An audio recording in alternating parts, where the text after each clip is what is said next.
एका महत्त्वाच्या बातमीने आपण सुरुवात करूया। बातमी अशी आहे की ईव्हीएम हॅक होतात ते वापरू नये असं मत जे टेस्लाचे सीईओ एलॉन मस्क यांनी व्यक्त केलं। ईव्हीएम हॅक होऊ शकतं असं त्यांनी म्हटलेलं आहे। थोडी शंका असेल तर ईव्हीएमचा वापर नको असं एलॉन मस्क म्हणाले। तर माजी केंद्रीय मंत्री राजीव चंद्रशेखरन यांनी मस्क यांच्या वक्तव्याशी असहमत असल्याचं म्हटलंय। भारतीय ईव्हीएम सुरक्षित असून हॅक होणं अशक्य असल्याचं ते म्हणाले। ईव्हीएमचा प्रोग्राम एकदा बनवला की त्यात छेडछाड अशक्य असल्याचं चंद्रशेखरन यांनी म्हटलं।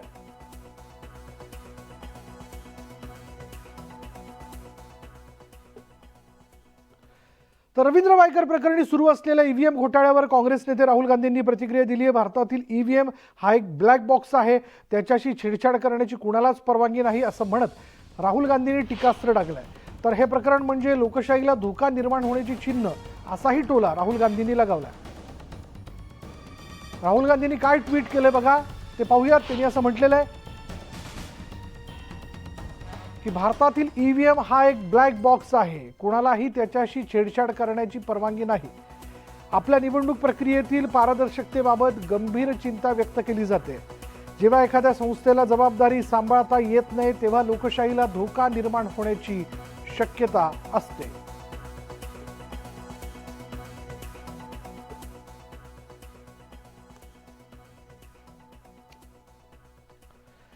तर उत्तर पश्चिम मुंबई मतदारसंघात शिवसेनेचे उमेदवार रवींद्र वायकर विजयी झाले। मात्र मतमोजणीच्या दिवशी वायकरांशी संबंधित व्यक्ती मतमोजणी केंद्रात मोबाईलचा वापर करत असल्याचं दिसून आलं।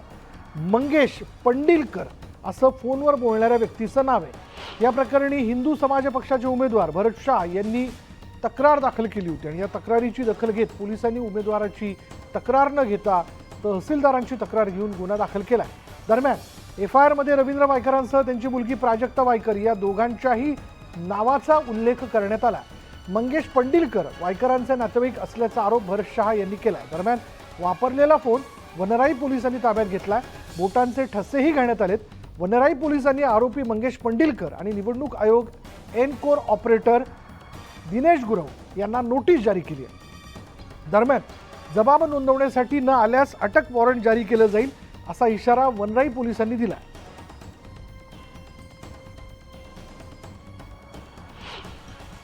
दरम्यान उभाटा पक्षाच्या प्रवक्त्या सुषमा अंधारे यांनी रवींद्र वायकरांना खोचक सवाल केला आहे। त्यांनी असं म्हटलेलं आहे की वायकर साहेब, नीतिमत्ता नावाची गोष्ट भाजपकडे शिल्लकच नाही, पण आपली सचक विवेक बुद्धी जागी असेल अशी माझी धारणा आहे।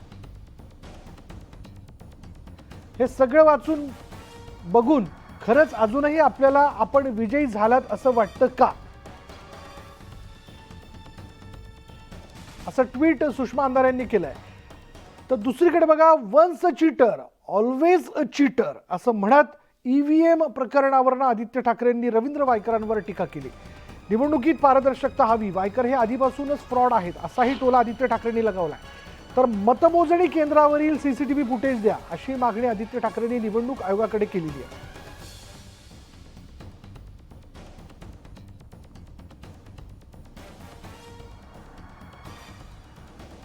आणि तुम्हाला अजून एक सांगतो, 10वी जागा आपली उत्तर पश्चिमची आपण जिंकलेला आहोत। त्यांनी जरी चीटिंग केली, चोरी केली, तरी कोर्टात जाऊन आपण जिंकणार आहोत। आज पण पेपरमध्ये आलेलं आहे की मिंदे गँगचं कोणतरी तिथे फोन घेऊन होतं ईव्हीएम काही वापरण्यासाठी, बरोबर। ती केस आपण करत आहोत। 10 आपली जागा 10वी येणार आहे। कालच मला वाटतं इलॉन मस्क यांनी ईव्हीएम बद्दल ट्विट केलं होतं। त्याचसोबत आज देशभरातून सगळेच आपण पत्रकार म्हणून असाल, जे सिव्हिल सोसायटी येते आणि आम्ही सगळेच ट्विट करत आहोत की उत्तर पश्चिम मध्ये जो घोळ झालेला आहे, एक तर आपण पाहाल निवडणूक आयोगाने सीसीटीव्ही फुटेज द्यायला नाकार दिलेला आहे। म्हणजे त्यांना ती अनिल मसी सारखी फुटेज नकोय वाटतं, कारण तिथे जी गडबड झाली ती लोकांसमोर आली। दुसरी गोष्ट म्हणजे जे मिंदे गँगमधले तिथे फोन घेऊन उभे होते, आज तर पेपरमध्ये पण आले की त्यांच्या फोनवर ॲप होतं ईव्हीएम उघडण्याचं। ह्या सगळ्या गोष्टी समोर आल्यानंतर देखील जर त्यांना शपथ दिली, जे मिंदे गँगचे उमेदवार आहेत त्यांना शपथ दिली, तर मला वाटतं या देशात लोकशाहीचा खून झालाय हे समजूनच आपल्याला आता पुढे काम करायला लागेल। आमचं हेच ऑब्जेक्शन राहील की अशा चीटर लोकांना तुम्ही शपथ देऊच कशी शकता, हे एक मोठा प्रश्न आहे उपस्थित होणार आणि आम्ही त्याच्यात कोर्टात पण चाललोय। भिवंडी तालुक्यातील पडगा इथे संत संमेलन आणि हिंदू धर्मसभेचं आयोजन करण्यात आलं होतं आणि या सभेला मुख्य मार्गदर्शक म्हणून तेलंगणातील प्रक्षोभक वक्तव्य करण्यामुळे चर्चेत असणारे आमदार टी राजा सिंग हे उपस्थित होते। यावेळी 400 पार झालो असतो तर हिंदू राष्ट्र बनले असते असं मोठं वक्तव्य टी राजा सिंग यांनी केलंय. तसंच या हिंदू धर्मसभेत धर्मांतर बंदी कायदा पारित करण्यात यावा, वक्फ बोर्ड कायदा रद्द करण्यात यावा, लव जिहाद विरोधी कायदा मंजूर करावा, गोहत्या बंदी सक्त करून अंमलबजावणी व्हावी, बेकायदेशीर भूमी अतिक्रमण हटवण्यात यावं, अशा अनेक मागण्या ज्या आहेत त्या टी राजा सिंग यांनी केल्यात. किसका डर है? किसका डर है? अरे हमारी सभाओं को रोका जा रहा है, किसका डर है? हमारे ऊपर एफआईआर की जा रही है, किसका डर है? हमें महाराष्ट्र में आने से रोका जा रहा है, किसका डर है? शिंदे जी डरो मत, हम आपके साथ हैं. आज हम लव जिहाद की पीड़ा से रो रहे हैं. लव जिहाद पर प्रतिबंध लगे, कानून बने महाराष्ट्र में, ये सरकार को चीख चीख कर महाराष्ट्र का हिंदू कह रहा है. लेकिन पता नहीं क्यों अब तक महाराष्ट्र में लव जिहाद के ऊपर, धर्मांतरण के ऊपर, लैंड जिहाद के ऊपर, गौ हत्या के ऊपर कानून क्यों नहीं बन रहा है, ये अफसोस होता है. दिख रहा है, अरे मेरे छत्रपति शिवाजी महाराज ने 370 किले जीते हैं. उन 370 किलो में 100 किलो ऐसे हैं जहां पर किसी फकीर की दरगाह या मस्जिद बन चुकी है. मेरे मित्रों, मैं आज एएसआई डिपार्टमेंट से पूछना चाहता हूं कि अगर हिंदू उस किले पर भगवा झंडा, छत्रपति शिवाजी महाराज की जयंती पर हिंदू झंडा लेकर जाता है, तो उस हिंदू के ऊपर गुनाह दाखिल करते हैं. और वही मुसलमान अगर किसी फकीर के ऊपर कपड़ा चढ़ाने जाता है तो उसका स्वागत करते हैं. तर टी राजा यांच्या या विधानानंतर राष्ट्रवादीचे प्रवक्ते अमोल मिटकरी यांनी चांगलं सुनावलंय. देशात लोकशाही नांदते, संविधान अस्तित्वात आहे हे बहुतेक टी राजांना माहिती नसावं असा खोचक टोला मिटकरींनी लगावला.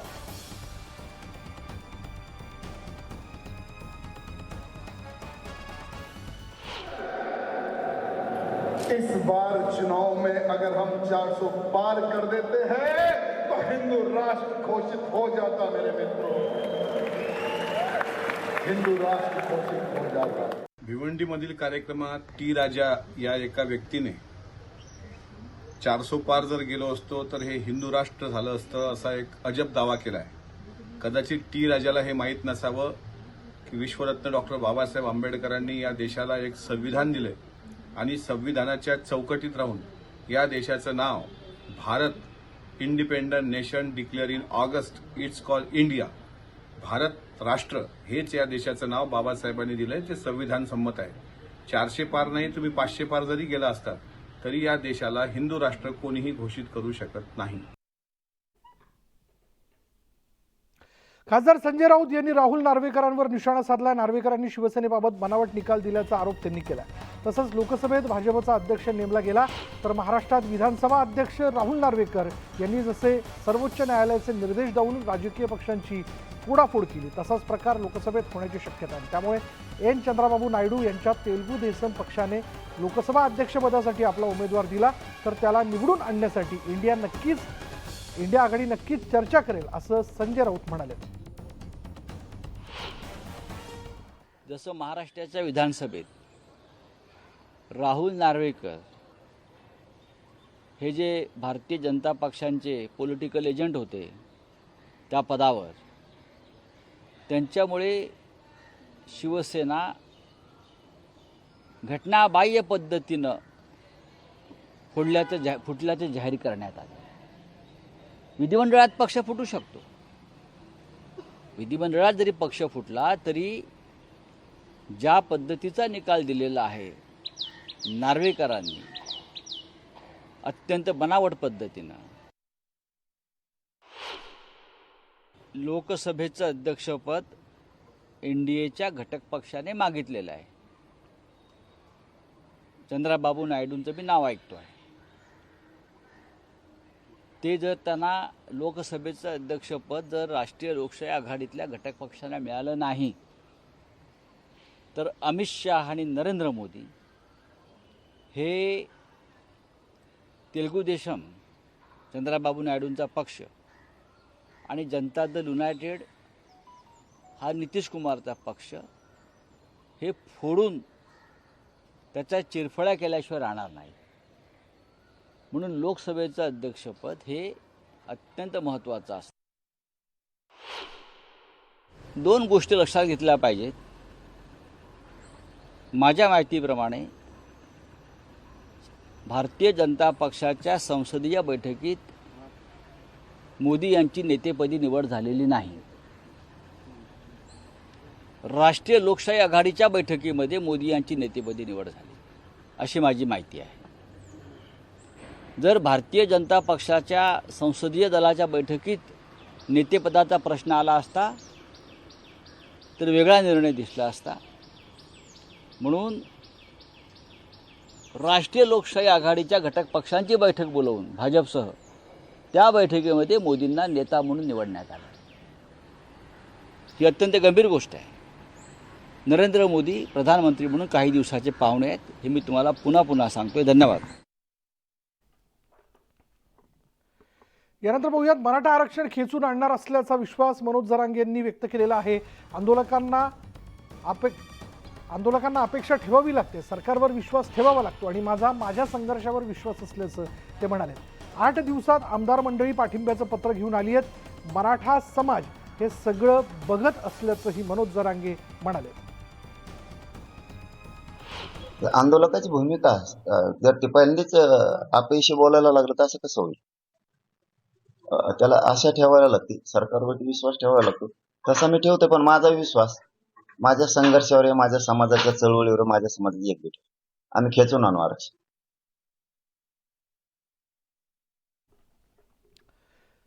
ओबीसी आरक्षणाला धक्का लागणार नाही या संदर्भातलं सरकारने लेखी आश्वासन द्यावं, यासाठी लक्ष्मण हाके यांचं उपोषण सुरूच आहे. त्यांच्या उपोषणाचा 4था दिवस असून लक्ष्मण हाके यांची डॉक्टरांकडून तपासणी करण्यात आली, मात्र उपचार करून घेण्यास हाकेंनी नकार दिला.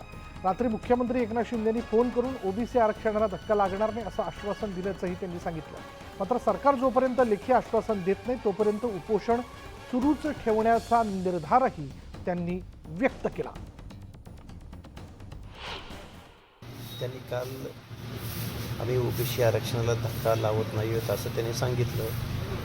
पण ते कसा लावत नाही हे या महाराष्ट्राला सांगणं आवश्यक आहे. कारण लाखो नोंदी कुटुंबियाच्या अर्लियर करेक्शन असलेल्या ज्या कायद्याला धरून नाही आहेत ते लाखो नोंदी जर देत असतील कुटुंबियाच्या, तर मूळ ओबीसीचं आरक्षण कसं टिकेल याचं उत्तर त्यांनी महाराष्ट्राला देणं आवश्यक आहे.